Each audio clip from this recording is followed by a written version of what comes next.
ব্যাকুলতা প্রয়োজন। ভগবত প্রাপ্তির জন্য এই মনে যদি ব্যাকুলতা এসে যায়, ভগবান দর্শন দেবেন। গল্প শুনুন। শিষ্য নতুন নতুন দীক্ষা নিয়েছে গুরুর কাছে। দেখবেন নতুন দীক্ষা নিলে শিষ্যের খুব ভজনের আকুতি হয়, খুব নাম ধ্যান করে। তারপর 2 মাস 6 মাস পরে আস্তে আস্তে ঢিলে ঢালা, তারপরে 1 বছর পর ছেড়ে দেয়।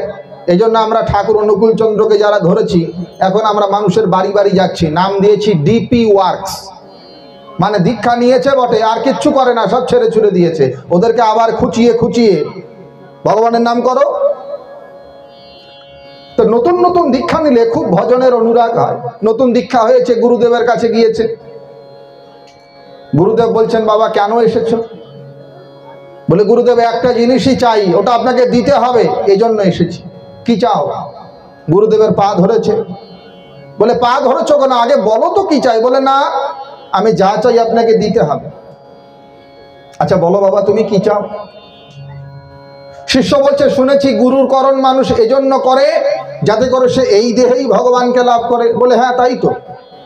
তা গুরুদেব আমাকে ভগবান লাভ করিয়ে দিন, আমি ভগবান দেখব। বলে, এ কেমন আবদার করো বাবা? ভগবানকে এই আলু মূলো পটল ফুলকপি যে বাজার থেকে কিনে আনলাম আর তোমাকে দেখিয়ে দিলাম? বলে, না, ওসব কথা আমি জানি না, আমি ভগবান দেখবো, আমাকে ভগবান দেখাতে হবে, আমাকে ভগবান দেখিয়ে দিন। গুরু যতই বোঝায় শিষ্যকে, বাবা এত সহজে ভগবান পাওয়া যায় না, অনেক তপস্যা করতে হয়। শিষ্য বলে, আমি অত জানি না, গুরুর ব্রহ্মা গুরুর বিষ্ণু, আপনি সব পারবেন, আপনার পা আমি ছাড়ছি না, আমাকে ভগবান দেখিয়ে দিন। গুরুদেব বললেন, ঠিক আছে ভগবান দেখাবো, তবে আজকে তিথি নক্ষত্র ভালো নয়। কালকে সকালবেলায় প্রাতকালে যখন গঙ্গা স্নানে যাব, গঙ্গার ঘাটে আসিস, ভগবান দেখিয়ে দেব। শিষ্য আনন্দে বাড়িতে গিয়েছেন, আর ভাবছেন কখন সকাল হবে, কখন সকাল হবে, কখন গঙ্গা স্নানে যাব, আর এখানে গঙ্গার ঘাটে ভগবান দেখতে পাবো। রাত্রিবেলায় বিছানায় শুয়েছে, শিষ্যের আর ঘুম ধরে না, একবার এপাশ হচ্ছে আরেকবার ওপাশ হচ্ছে, কখন সকাল হয়। দেখবেন যখন খুব চিন্তা হয়, টেনশন হয়, আমাদের সময় যেন কাটে না, সময়টা যেন আরো লেন্দি হয়ে যায়, বুঝলেন। বিশেষত সকালবেলায় যদি কোনো গুরুত্বপূর্ণ কাজ থাকে, রাত্রিবেলায় ঘুম ধরে না।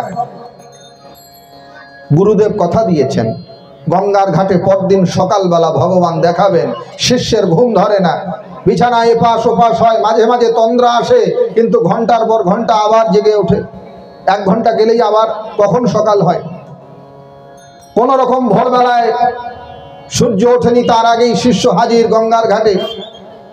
গুরুদেব যথারীতি প্রাতঃস্নান করার জন্য গঙ্গার ঘাটে। গুরুদেব বলছেন, কিরে এসেছিস এত সকালে? বলে, হ্যাঁ বাবা, ভগবান দেখাবেন বলেছিলেন। বলে, হ্যাঁ দেখাবো তো, দেখান দেখান, ভগবান দেখান। বলে, এখানে হবে না, চল চল গঙ্গায় নামি। গুরু শিষ্য দুজন গঙ্গায় নেমেছে। এই মা লক্ষ্য করো, গুরু শিষ্য দুজন গঙ্গায় নেমেছে। গুরু আর শিষ্য মুখোমুখি, নাভি পর্যন্ত জল। শিষ্য কয়, গুরুদেব ভগবান কোথায়? ভগবান দেখান। গুরু বলছে, এখনো ঠিক ঠিক স্থির কর, ভগবান দেখবি? বলে, হ্যাঁ ভগবান দেখবো বলেই তো আপনাকে ধরেছি, ভগবান কোথায় দেখান। সত্যি কর, ভগবান দেখবি? বলে, হ্যাঁ সত্যি সত্যি সত্যি ভগবান দেখবো। যেই না বলেছে সত্যি ভগবান দেখবো, গুরুদেব শিষ্যের মাথাটা ধরে জলে চুবিয়ে ধরেছে। জলে যখন মাথা চুবিয়েছে, গুরু শিষ্যের একেবারে নিঃশ্বাস যায় যায় অবস্থা, ও টকবক টকবক করছে। কিছুক্ষণ পরে মাথাটা তুলেছে, শিষ্যের হাঁসফাঁস শ্বাস ফুলে উঠেছে। গুরুদেব বলছেন, কিরে ভগবান দেখলি?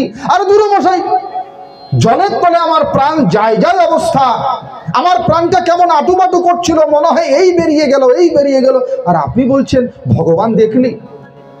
গুরুদেব শিষ্যের কান ধরে বলছেন, হ্যাঁ রে বেটা, ওই জলের তলে যেমন তোর প্রাণ যায় যায় অবস্থা হচ্ছিল, ওই জলের তলে তোর মন যেমন ব্যাকুল হয়েছিল, ওই রকম ব্যাকুলতা যদি ভগবানের জন্য হয়, তো তোর ডাকা লাগবে না, ভগবান নিজে এসে তোর সামনে প্রত্যক্ষ করবে। ব্যাকুল হতে হবে। যিনি ব্যাকুল হয়ে ভগবানকে ডাকেন, ভগবান অতি সত্বর তার নিকট প্রকাশিত হন। কেবল ব্যাকুলতা দরকার, আকুল হতে হয়। আর ভগবানের রাজ্যে কোনো কপটতা চলে না, চলে না। জগৎকে আপনি কপটতা দিয়ে ভুলিয়ে মানুষকে আপনি কপটতা দিয়ে মোহিত করতে পারেন, ভগবানকে পারেন না।